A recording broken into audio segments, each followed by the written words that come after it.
우리를 예배의 자리로 부르신 하나님께 감사드립니다. 하나님 앞에 마음 모아 마음 다해 예배드리겠습니다. 다 같이 사도신경으로 신앙 고백하겠습니다. 나는 전능하신 아버지 하나님, 천지의 창조주를 믿습니다.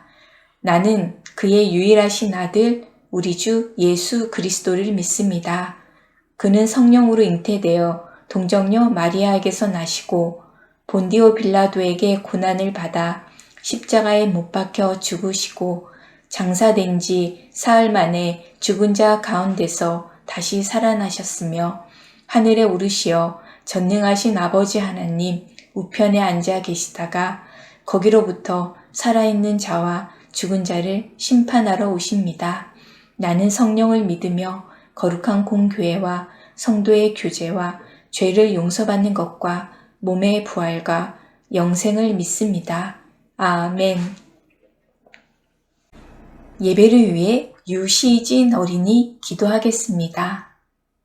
사랑하는 하나님, 한 주도 저희들의 건강을 지켜주셔서 감사드립니다.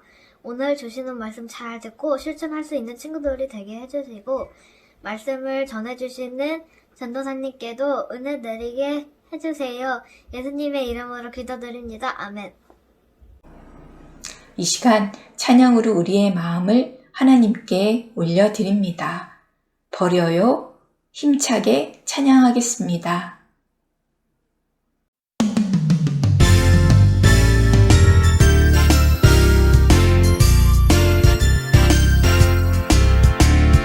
버려요 욕심을 버려요 버려요 미움을 버려요 버려요 다툼을 버려요 버려요 거짓을 버려요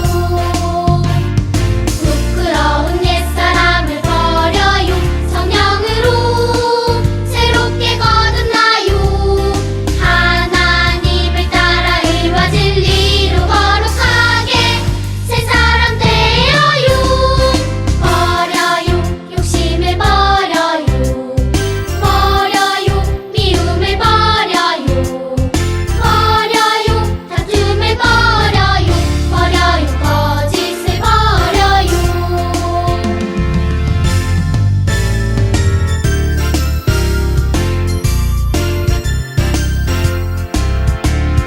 버려요 욕심을 버려요 버려요 미움을 버려요 버려요 다툼을 버려요 버려요 거짓을 버려요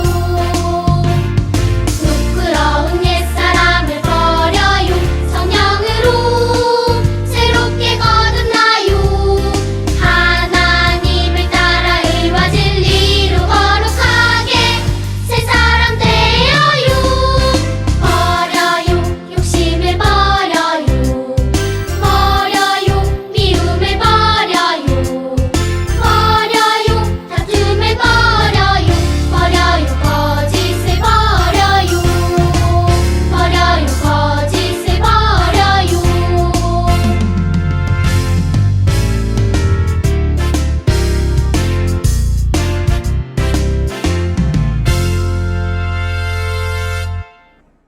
오늘의 말씀은 마가복음 11장 15절에서 18절 말씀입니다. 함께 읽겠습니다. 그들이 예루살렘에 들어가니라.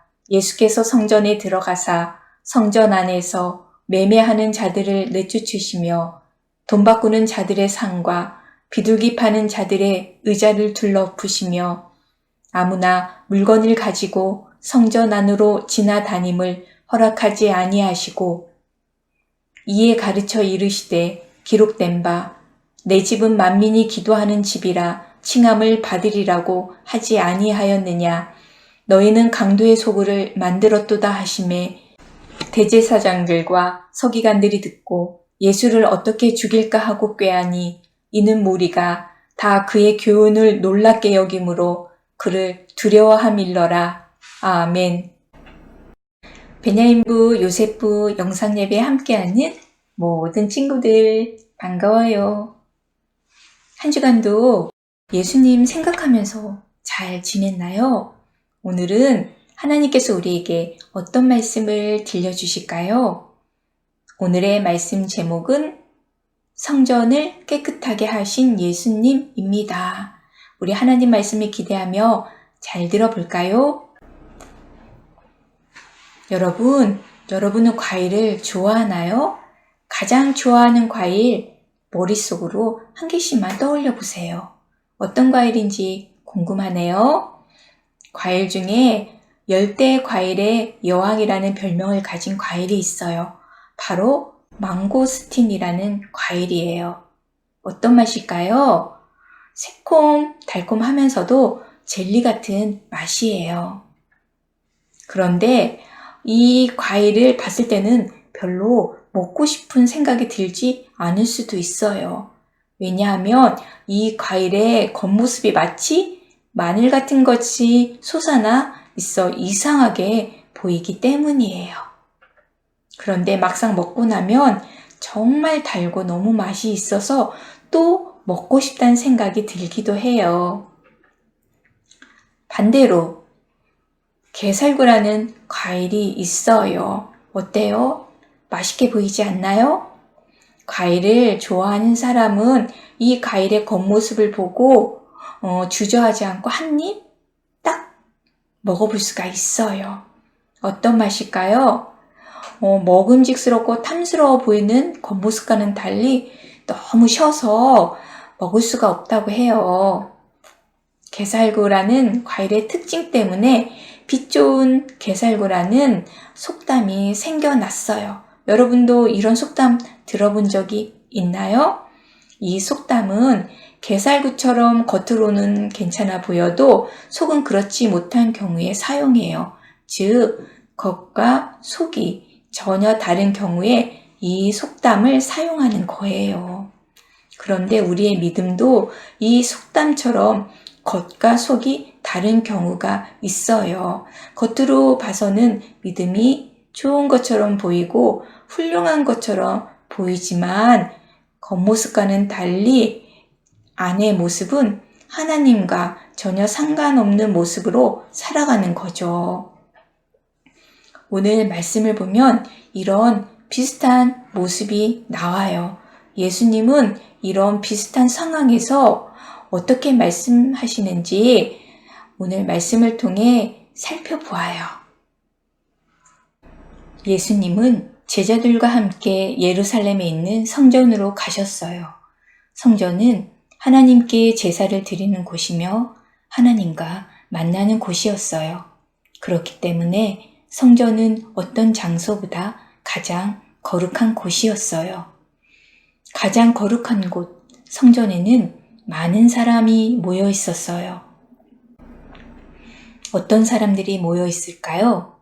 먼저 하나님께 제사를 드리기 위해 먼 곳에서부터 찾아온 사람들이 있었어요. 또 제사를 드릴 때 쓰이는 제물을 팔고 있는 사람들과 이스라엘 사람들이 평소에 사용하는 로마 돈을 성전에서 사용하는 이스라엘 돈으로 바꿔주는 사람들이 있어요. 그리고 예수님도 성전 안에 계셨어요. 여러분이 생각하는 예수님은 어떤 분이신가요? 저에게 예수님은 사랑이 넘치는 분이세요. 성경 말씀 속에서도 예수님은 아픈 사람들을 고쳐주시고 배고픈 사람들을 먹여주시고 고통받는 사람들을 위로해 주셨어요. 아마도 여러분 대부분도 예수님을 이렇게 생각할 거예요. 그런데 예수님이 사람들을 내쫓으시고 의자를 둘러 엎으셨다면 여러분은 믿을 수 있나요? 그런데 오늘 말씀을 보면 예수님이 성전으로 가셔서 성전 안에서 물건을 파는 상인들과 돈을 바꾸는 사람들의 책상과 재물을 파는 사람들의 의자를 둘러 엎으셨어요. 평소 예수님이 보여주시던 모습과 사뭇 다른 모습을 보여주신 거예요. 예수님이 이처럼 행동하신 이유가 무엇일까요? 그 이유는 오늘 읽었던 마가복음 11장 17절에 나오고 있어요. 함께 말씀을 읽어볼까요? 이에 가르쳐 이르시되 기록된 바 내 집은 만민이 기도하는 집이라 칭함을 받으리라고 하지 아니하였느냐.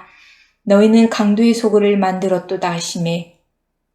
그러니까 예수님이 상을 엎으시고 화를 내신 이유는 예수님의 개인적인 감정 때문이 아니었어요. 예수님이 이렇게 행동하신 이유는 성전 안에서 일어나고 있는 일들이 잘못되었기 때문이에요. 여러분, 성전은 가장 거룩한 곳이에요. 하지만 예수님 당시의 성전은 재물을 팔고 있는 사람들과 돈을 바꾸어 주는 사람들로 북적였어요. 겉으로는 하나님께 제사를 드리는 사람들을 돕기 위해서 재물을 팔고 돈을 바꾸어 주는 모습이었지만 사실은 자신들의 욕심을 채우기 위해 많은 돈을 받고 장사를 하는 것이었어요. 예수님은 이 모습을 꾸짖으셨어요. 겉으로는 거룩해 보이는 사람들이었지만 그 속에는 장사를 하면서 많은 이익을 얻으려는 욕심으로 가득 찬 위선을 보여주고 있었어요. 또 장사하는 사람들로 북적이면서 거룩한 성전에서 하나님께 나와 예배하고 기도하려는 다른 사람들까지 가로막게 되고 말았어요. 예수님은 이 모습을 지적하시고 꾸짖으시며 성전을 깨끗하게 하셨어요. 예수님이 깨끗하게 하신 성전이 우리에게도 있어요. 여러분은 성전이 어디라고 생각하나요? 우리가 함께 모여 예배를 드리는 장소도 성전이지만 성경은 이 자리에서 예배를 드리고 있는 저와 여러분 한 사람 한 사람이 성전이라고 말해주고 있어요. 우리가 하나님의 성전이라면 우리의 겉모습뿐만 아니라 속모습도 모두 거룩해져야 해요. 하나님은 우리를 거룩한 성전으로 부르셨어요. 하나님은 우리의 겉모습과 속모습이 모두 거룩하길 원하세요. 집에서도 친구들을 만나는 자리에서도 혼자 있을 때에도 언제 어디서나 우리의 삶 전체에서 늘 하나님의 말씀을 따르고 말씀대로 살아가는 거룩한 모습을 보여야만 해요. 하나님은 오늘 말씀을 통해 우리에게 이렇게 말씀하세요. 함께 읽어볼까요? 거룩한 내가 되어 하나님을 섬기라. 오늘 말씀처럼 매일의 삶에서 거룩한 모습으로 하나님을 섬기고 또 믿음의 거룩한 열매로 하나님을 섬기는 저와 여러분이 되기를 바랍니다. 말씀을 마음에 새기면서 함께 기도하겠습니다. 하나님 아버지, 예수님이 성전을 거룩하게 하셨듯이 성전인 우리도 자신을 거룩하게 하여 하나님을 바르게 섬기게 해주세요. 욕심을 버리고 죄를 멀리하며 하나님이 기뻐하시는 모습으로 살도록 도와주세요. 날마다 거룩한 우리가 되어 하나님을 섬기도록 마음과 생각과 몸을 지켜주세요. 코로나19가 잠잠해지고 속히 종식되게 해주세요. 예수님의 이름으로 기도합니다. 아멘. 다 같이 주기도문 하겠습니다. 하늘에 계신 우리 아버지, 아버지의 이름을 거룩하게 하시며 아버지의 나라가 오게 하시며 아버지의 뜻이 하늘에서와 같이 땅에서도 이루어지게 하소서. 오늘 우리에게 일용할 양식을 주시고 우리가 우리에게 잘못한 사람을 용서하여 준 것 같이 우리 죄를 용서하여 주시고 우리를 시험에 빠지지 않게 하시고 악에서 구하소서. 나라와 권능과 영광이 영원히 아버지의 것입니다. 아멘. 베냐인부 요셉부 강고입니다. 베냐인부 요셉부 예배에 함께하는 우리 친구들을 사랑하고 축복합니다. 코로나19 사회적 거리두기 격상으로 인해 당분간 영상 예배로만 드립니다. 주일은 하나님께 꼭 예배드리며 영광 돌리길 바랍니다. 다음 주 기도는 노윤택 어린이입니다. 기도 영상을 수요일까지 전도사님께 보내주세요. 베냐민부에서 요셉부로 진급한 4학년 친구들을 다시 보겠습니다. 지난주에 소개해드렸는데 이름이 잘못되어 다시 보여드립니다. 길시온 친구, 유시진 친구. 하나님께서 보시는 아름답고 귀한 믿음으로 성장하기를 기도합니다. 1학년 친구들과 4학년 친구들 진급 선물은 이번 주 주중에 가정으로 보내드립니다. 2021년 베냐민부 부장선생님과 요셉부 부장선생님의 인사말이 있겠습니다. 함께 보겠습니다. 안녕하세요. 베냐민부 부장 최충실 선생님이에요. 베냐민부 친구들,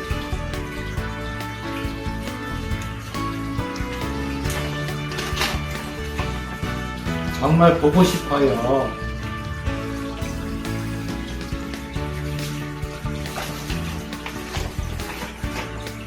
얼굴 못 봐서 너무 아쉬워요.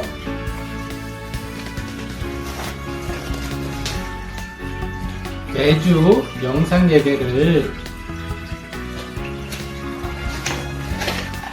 잘 드려요. 몸 건강, 마음 건강, 다음에 만나요. 사랑해요. 요셉 베냐민부 친구들 만나서 반가워요. 2020년 코로나19로 힘든 한 해 보냈죠. 새롭게 2021년 맞이하여 우리 친구들 만나게 돼서 반갑네요. 저는 요셉부 부장을 맡은 박태진 집사입니다. 새해에는 요셉 베냐민부 친구들 성령 충만한 은혜 가득하기를 기원할게요. 예배할 때 만나면 더 반가울 거예요. 사랑합니다. 베냐민부와 요셉부를 너무나 아끼시고 사랑하시는 부장 선생님이십니다. 귀한 말씀 감사합니다. 선생님들과 반평성은 현장 예배 때 소개하겠습니다. 우리 친구들 일주일 동안 건강하게 잘 지내고 다음 주에 다시 만나요. 안녕.